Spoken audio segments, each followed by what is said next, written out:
Hi BookTube and welcome to a new video. This is a tag video from Mark over at Book Time with Elvis, and it's an unusual one because he does provide prompts but he himself hasn't done the tag because it's a choose your own adventure tag, and because Mark's written it all out with all the different options, he not unreasonably feels that it'd be better for him to come in later when the story has been developed by other people and taken many unpredictable twists and turns.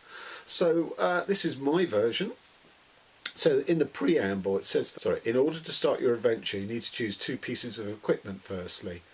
And you must all choose a book. What book and why? Okay, so the two pieces of equipment are, for me, one is a 3D printer. Because that seems to me to be able to cover a lot of eventualities that I might encounter on this adventure. Yes, technically there's the question of where do you plug it in if you're in a forest, but hey, this is fiction. This is magical thinking. We can do what we like. The other is a Swiss Army penknife, but one that I've adapted so that the tools are not necessarily the ones that it comes out from the factory with. So for example, I do not have a tool for removing stones from horses' hooves. Let's hope that doesn't return to bite me in the arse somewhere along this adventure. And the book. Okay, well the book I would take, not that I've actually read it or possess it, but just thinking imaginatively, is the Book of Shadows, which is taken to be the definitive Wiccan white magic spell book. Because like with the 3D printer, I think it sort of expands my ambit of action and reaction. And then secondly, you must choose one of the following. Please give a reason for your choice. So the three options are a feather, a banana and a sword. Well, I can't take a sword because that to me that's too redolent of sword and fantasy stuff. And now if he'd said a weapon of your choice, like a bazooka, yeah, absolutely, but a sword, no. We're in the modern world, for God's sake. A banana, well, bananas give me heartburn, so even presuming that the banana is not to eat, it's to use in other imaginative ways, I'm not taking a banana. And also, if this adventure lasts more than 3 or 4 days, your banana will start to turn rancid. So by default, it's a feather. And then I got to thinking, well, what specific feather would I like? And initially I wanted a feather off the what's it called? I have to look this up because it's almost impossible to pronounce. The Quetzalcoatl feather. So Quetzalcoatl was a Inca or Aztec, I can't remember, bird serpent divinity. Or a feathered serpent divinity, and I thought that'd be a pretty cool feather to take along with you. But then I thought, well, wait a minute, damn it, I'm a writer. I'm going to take a quill. Now, I am probably going to have to extemporise for the nature of the ink to serve that quill, but we'll deal with that as and when it arises. I think, I don't know what the nature of this adventure is, but I think I can argue my way out of a lot of things, or in this case, I would write my arguments down. Anyway, let's get on with it. Now you start walking down a long and windy path. Suddenly the path heads off in two different directions. Do you go left or do you go right? I'm going to go left or right. I'm right-handed, but left is of course the sinister way, from the Latin sinistra, meaning left. So I'm going to go left. You've chosen to go left. You carry on for a while and then suddenly you find yourself falling into a black pit. What would you most fear to find at the bottom of the pit? I'm too old for it to be a student loan chasing letter, so it can't be that. What would I most fear to find at the bottom of a pit? I think a born-again Christian or a Jehovah's Witness, because there's no escape, is there? After you have faced your fear in the pit, you find yourself back at the crossroads, but this time you must go right. Okay. You have chosen to go right. After a short while you come to a bridge over a precipice. To cross the bridge you have to set 3 questions which you feel are very difficult to answer. What 3 questions would you make up? Ooh, good question. Okay, the first question is, before they formed Einstürzende Neubauten, what was the name of the band that 3 of the Neubauten members were in before Einstürzende Neubauten? That's 1. Good luck with that. No Googling, by the way. This is an adventure that doesn't have access to the internet. Question 2. What does the S stand for in William S. Burroughs? And question 3. I suppose it's going to take some editing, as I'm thinking on the hoof, to cut out all these long, boring pauses. What was Silvio Berlusconi, erstwhile Prime Minister of Italy, what was one of his jobs before he got into politics? Once you successfully cross the bridge, a little while later you arrive at a river crossing. You can choose to swim across or take a rickety old ferry. Once you successfully cross the bridge, a little while later you arrive at a river crossing. You can choose to swim across or take a rickety old ferry.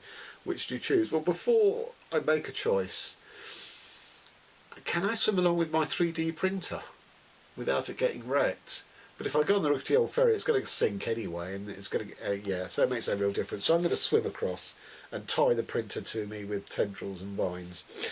So I've chosen to swim the river.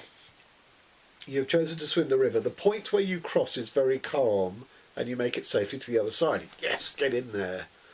You decide to relax by the river. You start thinking about books related to rivers and other bodies of water. What book or books do you think about? Well, one of them would be Oligarchy by Scarlett Thomas, which came out last year or a couple of years ago. It's just been published in paperback this year, I noticed that. Where it's a girls' boarding school near Stevenage, and a Russian oligarch's daughter is sent there. And in this school grounds is a lake, and there's lots of sort of history and murder mystery surrounding the lake. So that would be one. I've just read Jesse Greengrass's The High House, which is all about environmental disaster of flooding as sea levels rise to meet flooded rivers which burst their banks. Hence the whole earth is covered in saline water, other than the sort of high points. So I would think about that. I think there was a pond in a book called The Tooth Fairy. Can't remember the writer's name. And the boy sees this sort of, or fears, or actually sees, I can't remember, a pike in this pond, and pike's a very aggressive fish, and it sort of puts the bejesus up him. Graham, what's his name now? Graham. Okay, I'll have to post a note on screen as to what the author's name was. I will also say that I'm writing a novel, although it's sort of down on my priority list, called Bodies of Water. I don't want to give too much away, but that sort of seems apposite here. One more body of water. Yeah, I can't think of any more at the moment. But there again, I've just escaped death, cheated death, by swimming across this one. So it's highly surprising that, you know, my memory of books read in the dim and distant past doesn't come to fruition. Actually, I'll tell you what, we'll have the beach at The Outsider by Albert Camus, where the Meursault, the protagonist, shoots an Arab, but there's a description of the sea and the beach and the sun and everything. Okay. Following the riverbank, you eventually come to a castle that has 3 doors labelled A, B and C. You must choose one of these doors. Well, my debut novel was called A, B and E, but E isn't an option here. A and E was accident and emergency, because one of the characters was an emergency ward nurse, and B and E is breaking and entering, because the other one was a gangster's mole. A, B or C? Well, C's... I once wrote a story called C degrees C, which was 100 one-word sentences, and all the words began with the letter C. So I'm going to go C. What happens there? You have chosen door C. Behind this door is the Museum of Lost Chances. What is an opportunity you regret missing out on? Oh, several. One is that I never learned to play bass guitar properly. One is that I never learned to read German, because I would like to write a book in German and English. Other opportunities.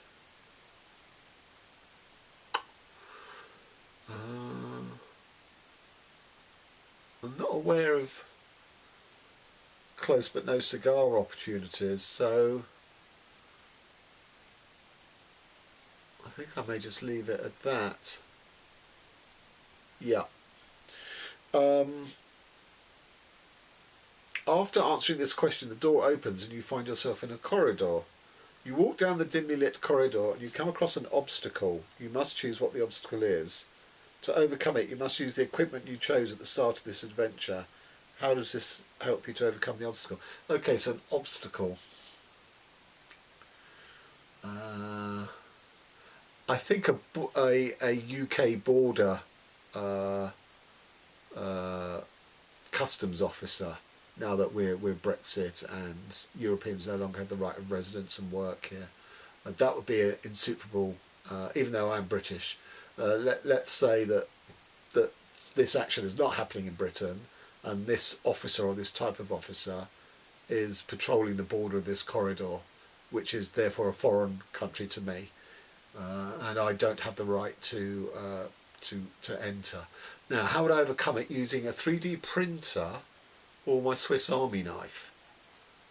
I think it's going to have to be the 3D printer realistically. I can't see the Swiss Army knife. But are we allowed to use the feather? Because if we're allowed to use the feather, I'll tickle him to insensibility and then merely stroll on past. But it does, I think it's the two pieces of equipment, so that takes me back to a 3D printer. I think I would mock up on the 3D printer a 3D image of his wife and children being held hostage, blindfolded and tied up. And this is pretty dark, but you know, off the top of my head, that's where my head's going. His wife and children being, I'll tell you what, let's make it a woman border guard. And I would 3D print a life-size, almost like a sort of real-time broadcast film images of the husband and her children, blindfolded and tied up, and say if she wants to see them again, she has to let me pass. Not really cricket, but this isn't a situation for playing cricket and Queensberry rules boxing, is it now? Okay. Once you have successfully overcome the obstacle, you meet a wizened old man. The man is holding a coin. To complete the next leg of the adventure, you must choose heads or tails. I say I'm always tails. I mean, I haven't tossed a coin in a long, long time, but it used to be always tails. Tails never fails, and it always did. You have chosen tails. Now you must extend this adventure by a line or two, as well as tagging 3 or more people who have roughly the same or a larger number of subscribers than you. Unless you're Steve Donahue and you can choose whoever you like to carry on. Okay, so I'm going to go with the people to choose first. First is Sina at Beating Around the Books. The second is Daniel at Guilty Feet. And the third is Kathy Grimm. And I have to extend this adventure by a line or two. Okay, so I've just entered a corridor, illegally, it has to be said. Okay,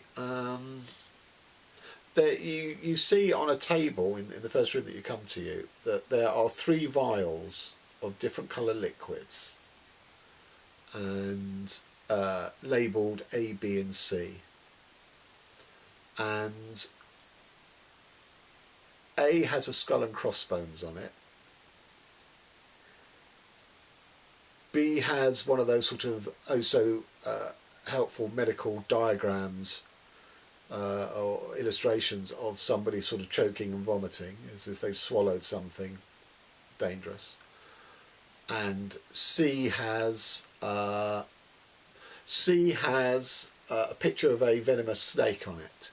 Now you have to choose one and imbibe it. Which do you choose, A, B or C?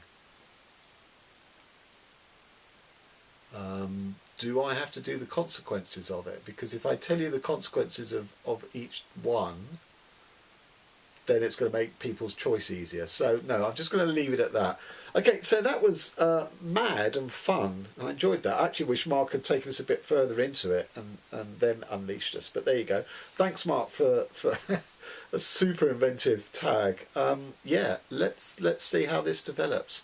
Okay, till next time. Thanks very much. Just to say, I was very disappointed that I couldn't get out my quill and prick myself so that I could write in blood in order to get out of a situation. But, you know, someone else might be able to do that further down the line. Okay, cheers.